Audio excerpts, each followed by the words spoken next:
स्वागत है आप सभी का हमारे YouTube चैनल पे और हार्दिक अभिनंदन। दोस्तों, आज मैं फिर हर रोज़ की तरह एक नया रहस्यमय वीडियो लेकर आपके साथ उपस्थित हो गया हूं। तो चलिए दोस्तों, वीडियो शुरू करते हैं। दोस्तों, आज के इस वीडियो में मैं आपको बताऊंगा कि दो नारियों के गर्भ से एक ही बालक का जन्म कैसे हुआ। तो दोस्तों, एक चंद्रवंशी परम प्रतापी परम गुणवान महाराज महान सम्राट मगध नरेश महाराज बृहद्रथ की कथा सुनाता हूँ।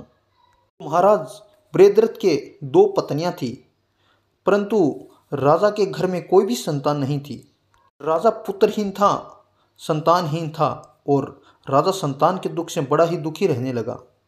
धीरे धीरे समय निकलता गया और राजा की अवस्था भी ढलने लगी।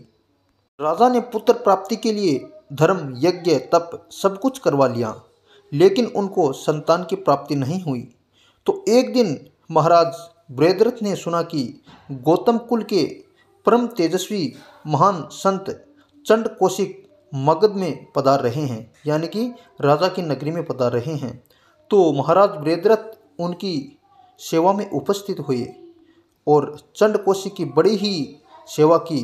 तो जब चंड कौशिक की महाराज बृहद्रथ ने सेवा की तो उनसे प्रसन्न होकर के बृहद्रथ कहने लगे कि हे राजन, मैं तुमसे प्रसन्न हूँ, मांगिए आप क्या मांगना चाहते हैं। तो महाराज बृहद्रथ बोले कि हे भगवान, मेरे महल में कोई संतान नहीं है, मेरी गद्दी सुनी जा रही है, मुझे मेरी गद्दी के लिए वारिस की आवश्यकता है। तो हे प्रभु, कृपा करके आप मुझे एक पुत्र दीजिए। तो महाराज चंड कौशिक ने राजा बृहद्रथ की बात सुनी तो महाराज बृहद्रथ ने एक आम का फल राजा को दिया और कहा कि हे राजन, इस फल को आप अपनी रानी को खिला देना और इस फल के प्रताप से आपको पुत्र प्राप्त हो जाएगा। तो महाराज बृहद्रथ उस फल को लेकर के अपने महल आ जाते हैं और राजा ने उस फल को अपनी दोनों रानियों को आधे आधे भाग करके खिला दिए। महाराज बृहद्रथ के दो रानियां थी, इसलिए दोनों रानियों को आधा आधा करके खिला दिया।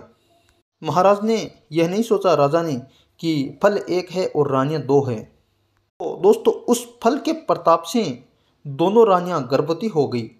9 महीने गर्भवती रहने के बाद जब 10वां महीना लगा तो एक विचित्र घटना और घटती है। उन दोनों रानियों के गर्भ से अलग अलग दो फाड़ के रूप में बच्चे पैदा होते हैं, यानी उनका शरीर दोनों का अलग अलग था, बीच से पैरों से लेकर के सर तक अलग अलग थे और अलग अलग दोनों रानियों के एक एक फाड़ पैदा होती हैं।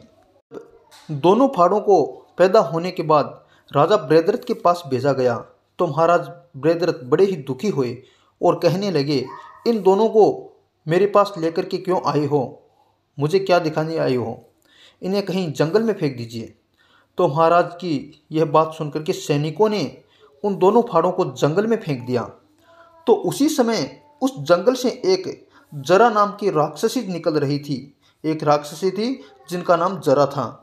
तो जब जरा ने एक मांस का टुकड़ा वो देखा तो उस मांस की फाड़ को खाने के लिए उस जरा ने उठा लिया, परंतु पास में ही दूसरी फाड़ भी वहीं पे पड़ी हुई थी। जरा ने उस दूसरी फाड़ को भी अपने हाथ में उठा लिया और उन जरा राक्षसी ने उन दोनों फाड़ों को अभिमंत्रित करके जोड़ दिया। जरा को वरदान था कि वह कोई भी चीज़ को अलग अलग हुई चीज़ को जोड़ सकती है, इसलिए जरा ने उस फाड़ को दोनों को एक जगह किया और जोड़ दिया। और दोस्तों, इस तरीके से वह बालक, दोनों फाड़ थी, वह बालक एकत्रित होकर के जीवित हो गया और वह जरा नाम की राक्षसी उस बालक को लेकर के महाराज बृहद्रथ के पास पहुंची और उस राक्षसी ने महाराज को सारी बात बताई। तो बृहद्रथ बहुत ही खुश हुए और पूछने लगे कि तुम कौन हो। तो जरा बोली कि हे महाराज, मैं जरा नाम की राक्षसी हूँ और मैं इस जंगल से निकल रही थी तो मैंने जंगल में उन फाड़ों को देखा तो और उस फाड़ों को मैंने उठा लिया, जिसे वह दोनों फाड़ें जुड़ गई। तो महाराज बड़े प्रसन्न हुए और जरा से कहने लगे कि हे जरा, मैं इस बालक का नाम तुम्हारे नाम पर ही रखता हूँ। तो इस तरीके से उस बालक का नाम जरासंध पड़ा। जरासंध क्रूर और आताताई था और उस जरासंध बालक ने भगवान शंकर की आराधना की और उस आराधना से भगवान शंकर प्रकट हो गए और कहा कि हे जरासंध वरदान मांगो।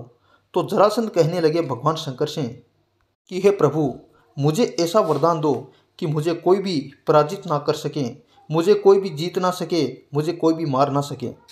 तो भगवान शंकर ने तथास्तु कह दिया, परंतु साथ में ही माता पार्वती ने उसे एक श्राप भी दे दिया कि पांडव कुल में एक बालक बलवान होगा और वो तुम्हारा वध करेगा।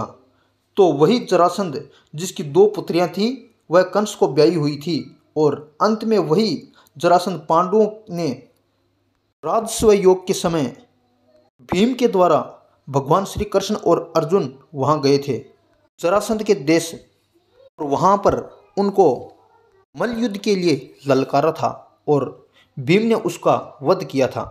दोस्तों, वह बालक जरासंध था जिसका एक ही शरीर था और 2 माताओं के गर्भ से पैदा हुआ था।